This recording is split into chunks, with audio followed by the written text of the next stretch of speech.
2013 वर्सा धारगळेच्या प्रवेश शुल्क बुथाची तोडफोड आणि मारपेट ह्या प्रकरणात महाराष्ट्राचे मंत्री आणि कणकवलीचे आमदार नितेश राणे हांच्या सयत हेर सगळ्या 9 आरोपींक निर्दोष थारायल्ले आसा। म्हापशेच्या न्यायालयात सादर केल्ल्या पुराव्याचेर आधारून हो महत्वाचो निकाल दिला। हो निकाल 13 वर्सां सावन चालू आशिल्ल्या उच्च दर्जाच्या प्रकरणाक निमणो आता पूर्णविराम मेळिल्लो आसा। त्यांनी जो आम्हाला सगळ्यांना न्याय दिला आहे त्यासाठी मी मनापासून कोर्टाचा आभार। सर एकंदर 2013 से घटना थी, क्या क्या कोर्ट का निकाल है, क्या कहना चाहते हो? नहीं, आखिर में जो फैक्ट है वो हमारे संग्राम देसाई जी और उन्होंने हमारे सबकी टीम ने, लॉयर्स की टीम ने कोर्ट के सामने रखा। उन्होंने सभी फैक्ट जो नजर के सामने रखा और आखिर में हम सभी को न्याय दिया है, इसके लिए उनका आभार मानतो। त्यावेळी जी घटना घडली त्याबाबत काय सांगायचं आहे? आता मला वाटतं की आज कोर्टाने योग्य तो निकाल दिलेला आहे। त्यांनी सगळे सत्यता तपासलेली आहे।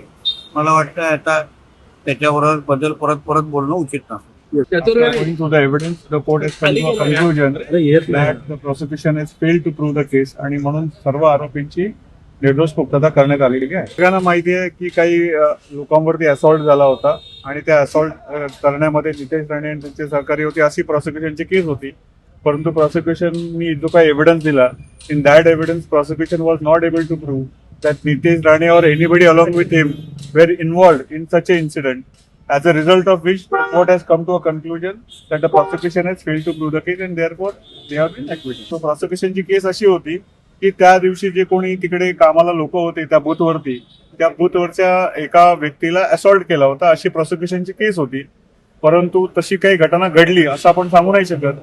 प्रोसिक्युशनचं असं म्हणणं होतं which the prosecution has failed eventually. So I believe की the matter has come to an end. कोर्टाने दिलेल्या निकालाबद्दल एक तर तो एक्सेप्ट करायचा असतो किंवा एक्सेप्ट नाही झाला तर अपील करायचा असतो। न्यायालयाने निकाल दिलेला आहे, आम्हाला ॲक्विट केलंय, therefore we very humbly accept the judgment given by the court.